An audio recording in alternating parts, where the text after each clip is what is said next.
All right, today, Democrats are weighing the 2028 presidential primary calendar, and two states are at the center of the race to vote first. South Carolina and Nevada are both vying for that top spot. And the fight is splitting Latino and Black voters, two key voting demographics for Democrats. This comes at a time when the party's already divided between establishment and progressives. Last night on The Takeout, former DNC chair Jamie Harrison spoke with our Caitlin Huey-Burns about this issue, and he says South Carolina, his home state, is more equipped to kick off the process because it's a stronger indicator of the party's eventual nominee. The bulk of the votes in South Carolina's primary, it's 50 to 60% African-American voters who are not on, when you look at the political spectrum, it's not like they're conservative or progressive, they're pragmatic. They are basically looking, saying, let us kick the tires. Do you have what it takes to run a strong campaign that could eventually bring together a coalition of folks that get us to the White House? And that has worked almost every time. Joel Payne joins us now to discuss all of this. He's a CBS News political contributor and Democratic strategist. Joel, good morning and welcome. So the calendar currently, I believe, has South Carolina first for Democratic primaries. Why is Nevada possibly in contention to go first? And why is all of this so important for our viewers? Yeah, Errol, the stakes are very high on these discussions. And for your viewers who may not remember, some of the primary calendar schedule changed during the Biden years. Essentially, the folks in the Biden political operation wanted South Carolina to go first. There was reason behind that, because their sense, and I think a lot of folks' sense in the party, is that the party's core constituency are African-American voters. And you get a better representation of African-American voters in a state like South Carolina.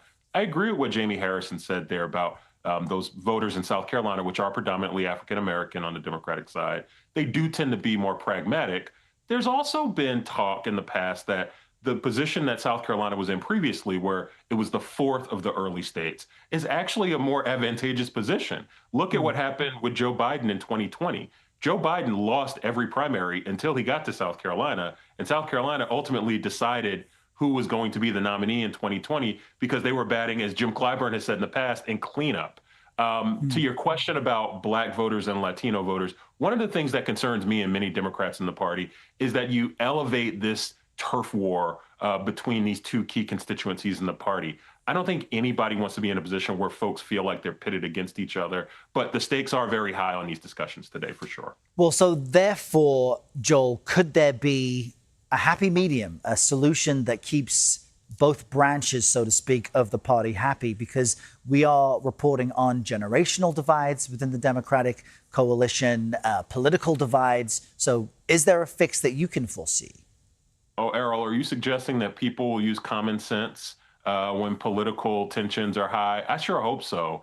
Look, there are a lot of options will be discussed. And by the way, we shouldn't miss the fact that a state like New Hampshire, which actually has it in its bylaws that they are first in the nation, kind of like looks at what's going on at the national level, and they ignore it. If you talk to anyone on the ground in New Hampshire, they don't really adhere to what some of the National Democratic Party thoughts are on whether South Carolina or Nevada should go first. They think they should be the first primary in the nation. You've still got interest in Iowa that still want to be first. I can't sit here and tell you or your viewers what's going to happen because it's very much a political jump ball. But what I will say is Democrats have key decisions here because this helps determine the type of coalition you put together. If you begin your process in a state like Iowa and New Hampshire, it's more retail politics. Those voters tend to be a little bit less diverse, maybe higher educated. If you start in a state like South Carolina, where there are certainly educated voters, but the vote share is a little bit more working class, and it kind of hews to the type of coalition you want to build in the future. So the stakes are really high and the implications are very important. Yeah, but it's fascinating to hear you discuss how the party must decide how momentum will work, how the nominating process will roll out, and which aspects of the party feel like they're really being heard. Joel Payne, always great to chat with you on this Friday. Enjoy your weekend. Thank you.